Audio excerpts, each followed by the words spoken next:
Today, we are confronted with a proposal to legalize divorce in the Philippines. We are not allowing, we are outlawing no-fault divorce. Those in second and third marriages experience divorce multiple times. Now, the worry that I have here, Mr. Speaker, our honorable sponsor, is that this might open the Pandora's box.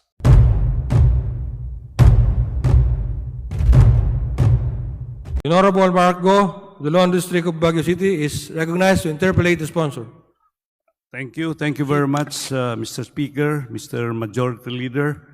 Will the honorable sponsor open to answer questions from this representation? Mr. Speaker, willingly.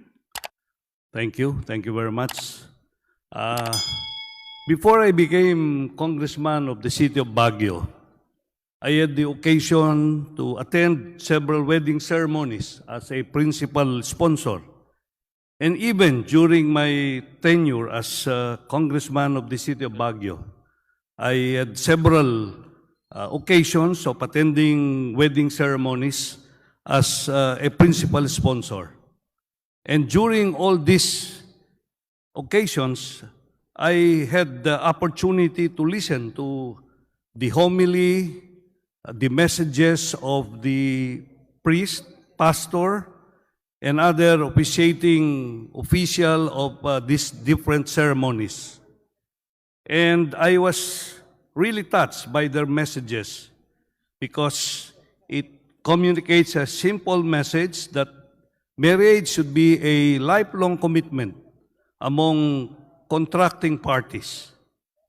And this kind of perception or this kind of feeling that I had reverberated in my function as a member of Congress.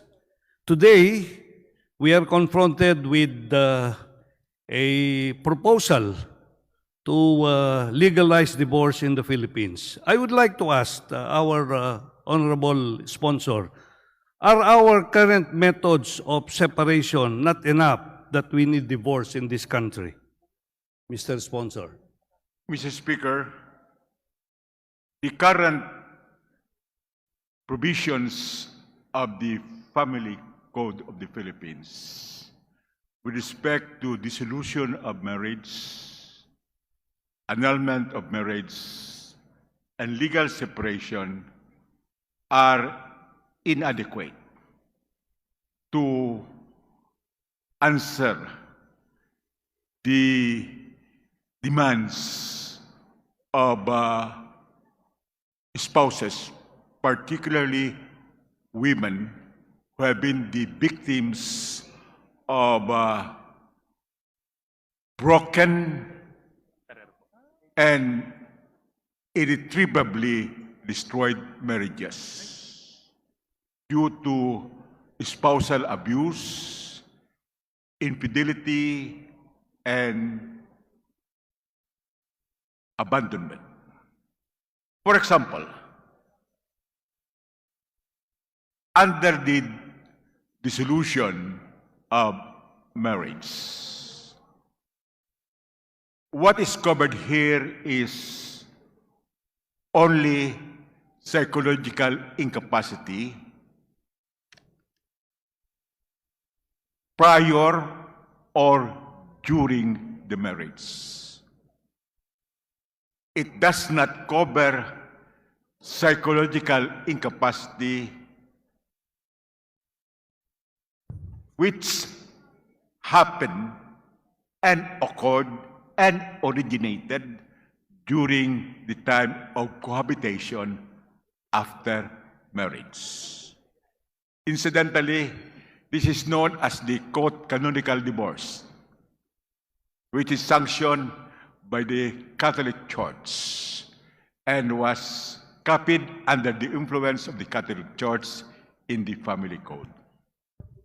With respect to annulment of marriages, again, it refers to causes simultaneous with the celebration of the marriage and does not cover causes which occur after after the marriage is solemnized or during cohabitation. But the fact is, the more causes for divorce occur during the cohabitation of marriage, which is not covered by the provision on annulment of marriage. And with respect to legal separation, Mr. Speaker, legal separation separates the husband and the wife from bed and board, but does not untie the marriage knot. In other words, the legally separated spouses cannot remarry. Okay. So much so that adulterous and other kinds of relationship spawn and would even destroy the family, because the spouses are not given the right to remarry and have a second chance at marital bliss.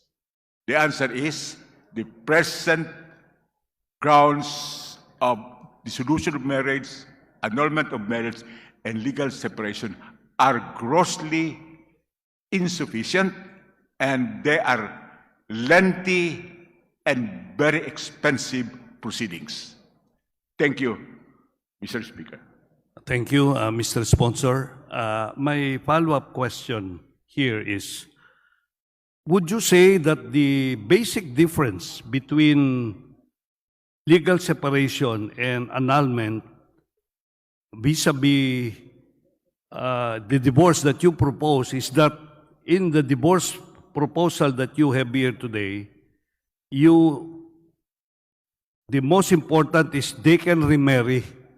So that's the big difference between what you propose and what is currently existing right now as far as legal separation and annulment, Mr. Sponsor. That is only partly correct, Mr. Speaker.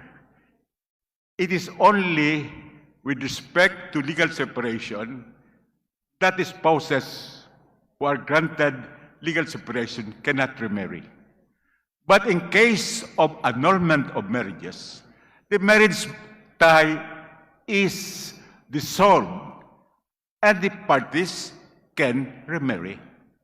But the problem is they only cover causes simultaneous with the celebration of the marriage and does not cover causes which inhere or happens after the celebration of the marriage and during cohabitation. And in most cases, the grounds for absolute divorce would be those happening after the solemnization of the marriage. Yes, that's correct, Mr. Sponsor, Mr. Speaker, because in the annulment, it is presumed that the acts committed are acts that are voidable, such that from the commission of these voidable acts, once it is declared, they can remarry, unlike in the legal separation, as you stated. I would like to find out also, you mentioned that in the bill that you want an expeditious and affordable divorce that will be availed of by those individuals who are situated as expounded by you. I would like to find out how much would be the cost of your proposal should it be approved into law. Let's say there is a divorce as compared to the current procedure or the current annulment as well as legal separation. How much is the cost now? I am definite, Mr. Speaker, it would be much, much lower than the present cost of annulment, dissolution of marriage, or legal separation, which would go up to about 300,000. And it is so lengthy that in some cases, the respondent is already dead and the annulment has not been handed down. I would assume, Mr. Speaker, that the cost would be minimal, in the sense that those who could not afford to pay the costs would be granted the status of court-assisted petitioner, and they will be exempt from paying filing fees and other costs, and at the same time, the court will give them professional assistance. It is expeditious because under the bill, the judge is given only 1 year after the cooling off period of 60 days to decide the petition for divorce.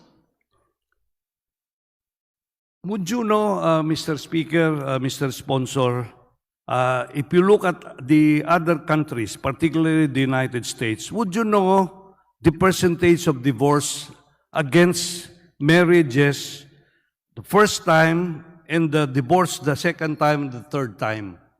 Well, it seems that the numbers show here that the second marriage after divorce is even higher in terms of percentage than the first one, as well as the third one. for the information of the distinguished interpellator, the Honorable Go, in the data on divorces internationally, the United States is said to be an outliner. In other words, the data in the United States is not being considered because it is an exception to the rule on the frequency of divorce in the whole of the world. But even in the United States, what caused the upsurge of divorce cases was the legalization of what is known as no-fault divorce. And when this was legislated, so many availed of this no-fault divorce. That is why the divorce cases in the United States increase, and subsequent divorce cases also increase. But in our bill, Mr. Speaker, distinguished Go, we are not allowing, we are outlawing no-fault divorce. In the same manner that there will be no quickie divorce, Las Vegas divorce, no notarial divorce, nor email divorces or drive-through divorces. This is something unique in the Philippines, and we are happy that this provision was approved by the Committee on Population and Family Relations, because this would put the Philippines apart from the other countries. For example, in Catholic Colombia, all you have to do is go to a notary and manifest that you want divorce, and you can be divorced. In Portugal, Mr. Speaker, all you do is to email that you are having a divorce, and so be it.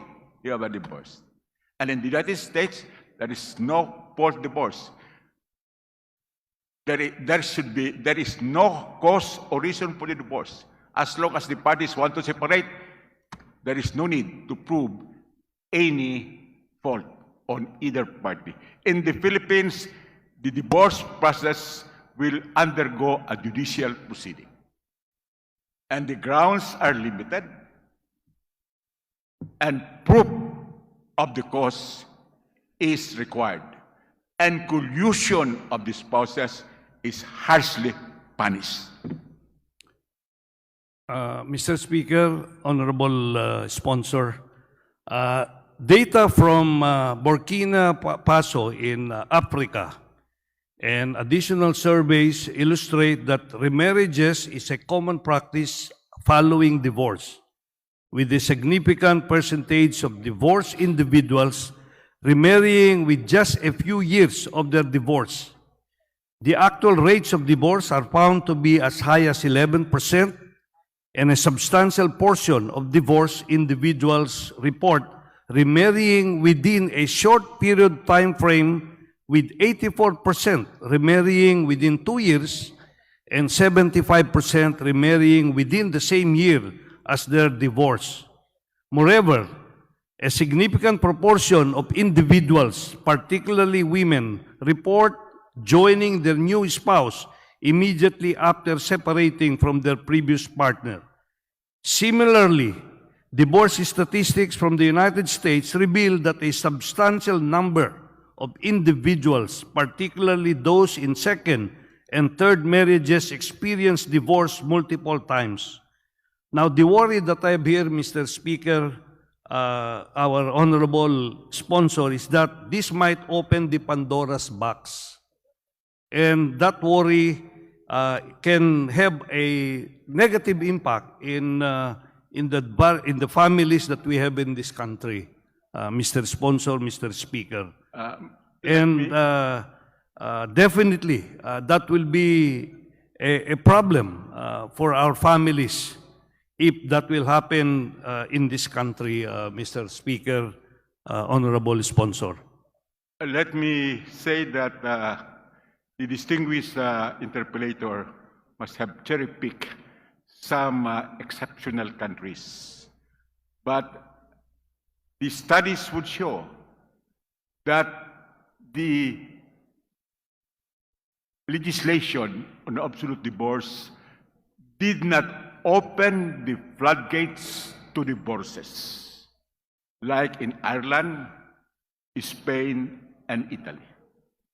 These are firstly religious countries which have legalized divorce, but the data would show that it did not open the floodgates to divorce, particularly in Catholic countries like the Philippines. Mr. Speaker, Mr. Sponsor, I would like to ask, looking back on our experiences here as far as annulment and legal separation is concerned, there was a study that was conducted by Dr. Belen Medina of the UP College of Sociology, as well as Dr. Natividad Dayan of the Department of Counseling and Education, Educational Psychology of De La Salle University. They both found out that the study shows that the marital dissolution is disproportionately prevalent among impoverished demographics. A survey analyzing nullity cases revealed several recurring reasons for seeking annulment, including instances of adultery and desertion, where one partner engages in extramarital affairs or abandons the marriage. Substance abuse and abuse often involve drug or alcohol dependency, accompanied by verbal, physical, or sexual mistreatment, were also prevalent factors. Additionally, immaturity within the marriage, conflicts regarding in-laws and finances, and the presence of psychiatric disorders among spouses further contributed to marital instability. Furthermore, issues related to sexual compatibility or dysfunction within the marriage were cited as significant reasons for seeking nullity. This comprehensive breakdown highlights the multifaceted nature of marital challenges leading to annulment filings, as found in these researches or studies conducted by Natividad Dayan and Dr. Belen Medina. Mr. Sponsor, Mr. Speaker, would you not, if you review these findings, will this not tell us that instead of going into divorce or resorting to divorce, would it not be okay if we work on addressing these problems, as stated, adultery, drug abuse, conflicts about finances, in-laws, immaturity, and various terms of abuse, instead of immediately going to divorce and not addressing these major problems, we might be facing similar situations if we go into divorce and at the same time having these people remarry again after the divorce is granted to them. Mr. Sponsor, Mr. Speaker. Mr. Speaker, distinguished interpellator, the bill itself provides in its declaration of principle that the state will continue to respect that marriage is a social institution and it is the basis of the family, and that the state will conduct prenuptial and postnuptial seminars and other programs in order to preserve the marriage. In other words, these studies would only confirm the prevalence of crucial causes for absolute divorce because the marriage has broken down irremediably. And there is no reason for the state to cause the spouses to live together when they are in fact in constant conflict. The Supreme Court, in the case of Te versus Te, ruled that the dissolution of a marriage is a welcome interment of a long dead marriage. In other words, we do not destroy a marriage in a divorce.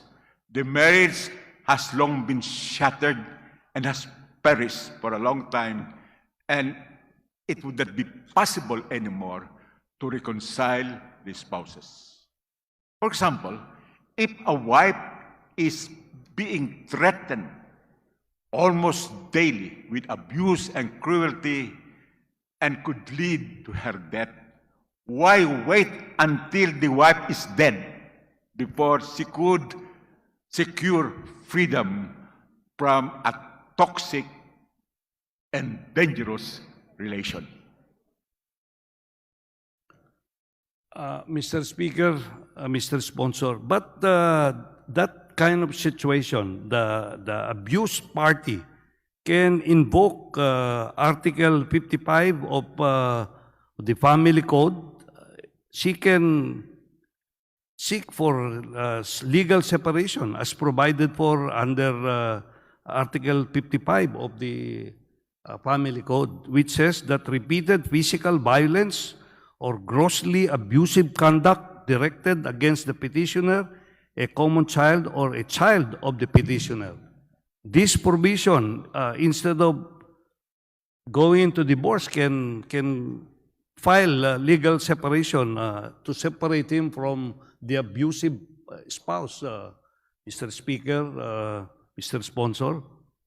I would like to reiterate my previous answer that this ground for legal separation is not sufficient because they are not entitled to remarry and have a second chance at marital bliss. The legal separation only separates the husband and the wife from bed and board, but the legal tie of marriage is not dissolved. So, if we are giving them separation from bed and board, why don't we give them the ultimate freedom of remarrying? Because if they're not allowed to remarry, they would cohabit with other partners and spawn adultery and concubinage, which is penalized under our code.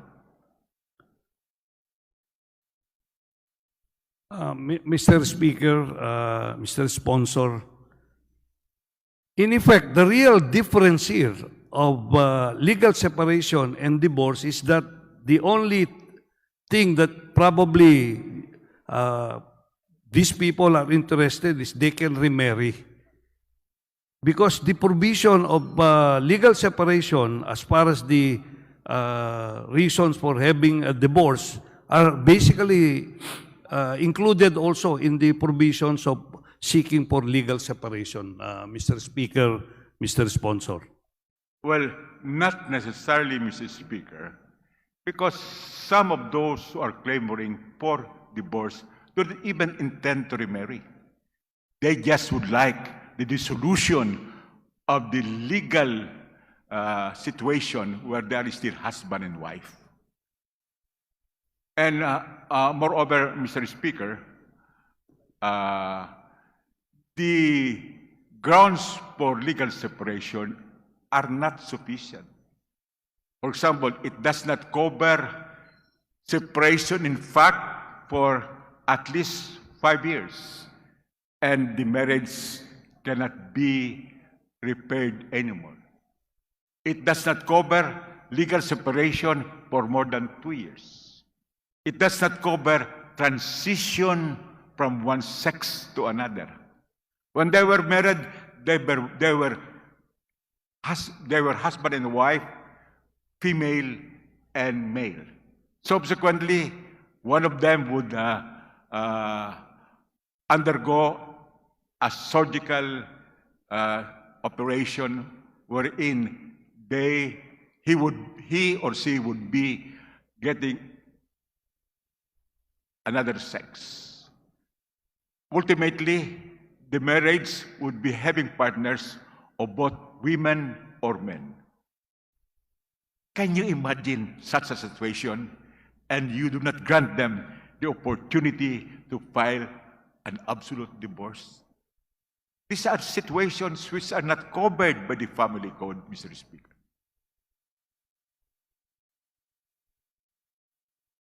Mr. Speaker, Mr. Sponsor, do you have any, let's say, how many times they can have a divorce per person?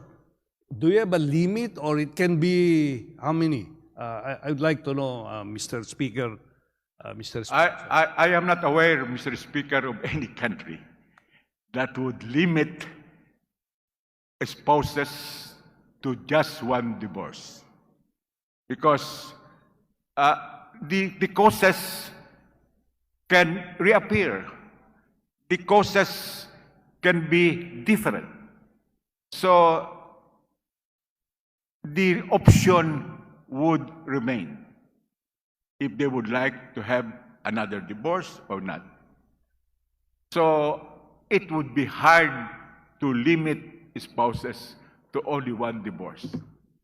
And I think there is no country which legislated on that. Yes, I understand that, Mr. Sponsor, Mr. Speaker, that there is no country, but I am asking here because the statement of our, on Section 2, as you stated earlier, the declaration of policy that the state shall continue to protect and preserve marriage as a social institution and as the foundation of the family. So I'm just anchoring my question on that. If we want to be assured that we can protect and preserve marriage and as a social institution and as a foundation of the family. I assure you, Mr. Speaker, distinguished interpellator, that the state will always endeavor to maintain and respect the family as a social institution and marriage as the foundation of the family. But the state also has the responsibility of rescuing spouses and their children from a house on fire. That is why we would grant them the right to divorce, assisted by the state. Mr. Speaker, Mr. Sponsor, will it not be okay that we need to be a little bit proactive in terms of addressing these problems that you just mentioned, instead of just jumping on having a divorce without addressing, because we might be repeating the same problem when they go for second divorce or marriage, Mr. Sponsor, Mr. Speaker. Mr. Speaker, we are proactive. The Declaration of Principles, I would repeat, would state that the government shall continue to respect marriage as a social institution, as the basis of the family, and will conduct prenuptial and postnuptial seminars and activities to preserve the marriage. Mr. Speaker. But why are we concerned about second divorce when we are still talking about the first divorce? We have not even granted them the first divorce. Now we are speculating on a second divorce.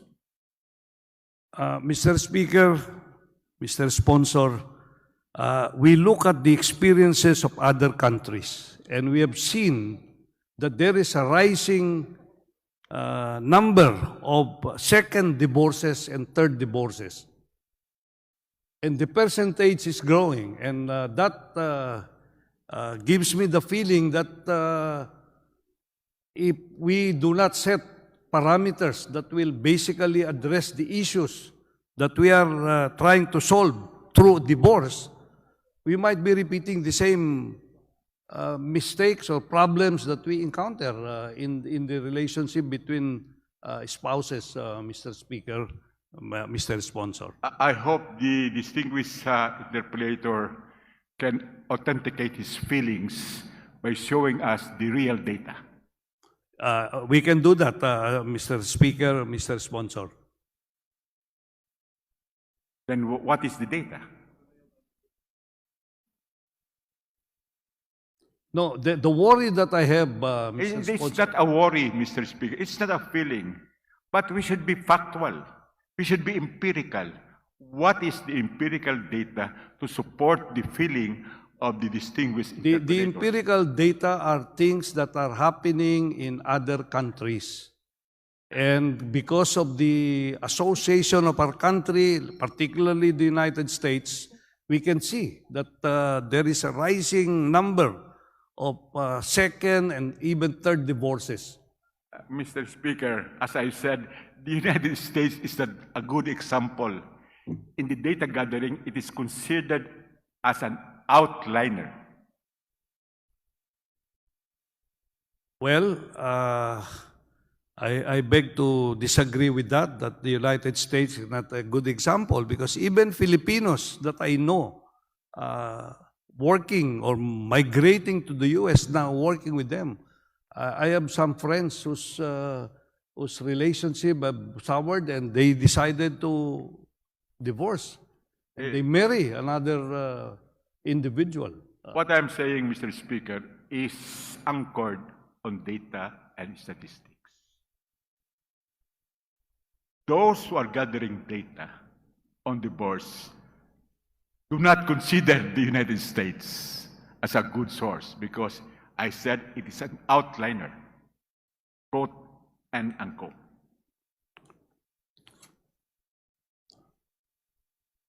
Okay, Mr. Speaker, Mr. Sponsor, I think that is a different perspective, but let me continue my other question. When you speak of irreconcilable differences here, can you cite specific cases of irreconcilable difference? It can be political, it can be religious, it can be social, between husband and wife. And if this occurs after the marriage, that can be a ground for divorce, as you stated here.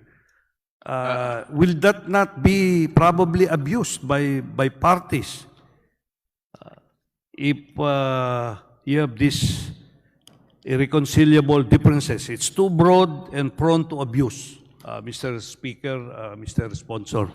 I would like to know how assured are we that such situation or such reason for having a divorce is the irreconcilable differences will not be abused by parties. Any abuse would be contained and prevented by the proper court. But we have a definition in the bill on irreconcilable differences, which is rather stringent. It says here, irreconcilable differences refer to the substantial incompatibility of the spouses due to their intransigence or fault by holding on to divergent and divisive behavior, resulting in the total breakdown of their marriage, which could not be repaired despite earnest efforts to reconcile. What are the elements here of irreconcilable differences? One, it must be substantial incompatibility. Two, it must be intransigent or fault of holding on to divergent and divisive views. Three, it must result to the total breakdown of their marriage. And fourth, the breakdown is beyond repair despite earnest efforts to reconcile. These are stringent conditions, Mr. Speaker, which we have imposed so that it will not be subject to abuse. Mr. Speaker, Mr. Sponsor, the subjective nature of irreconcilable differences, the way it is written here, it's very clear. But in terms of the interpretation of individuals here when they go to court and present this irreconcilable difference, it is the subjective of the individual's interpretation of what this is.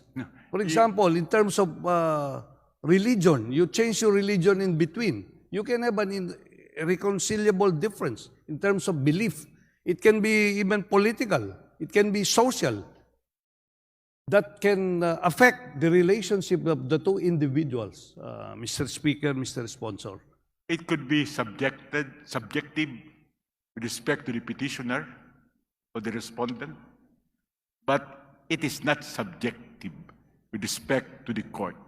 Because the court would exercise judicial discretion and impartiality in assessing whether the conditions for irreconcilable differences are present or not. In other words, it is not for the party to decide. It is for the court to adjudicate. And this will be subject to proof and evidence because there is a judicial process.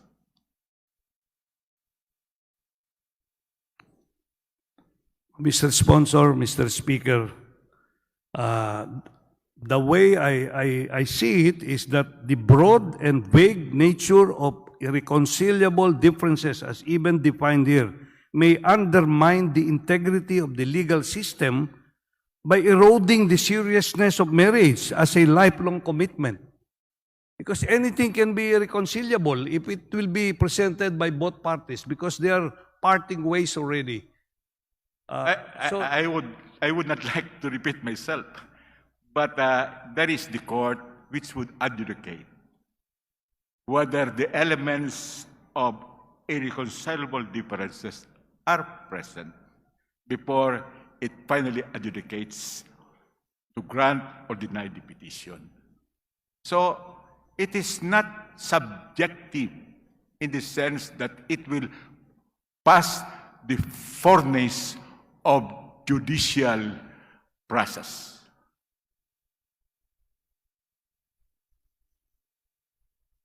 There will be, Mr. Speaker, Mr. Sponsor, in your proposal here to ensure that all the requirements to have probably as proposed here address all the the issues and concerns in the implementation of this bill.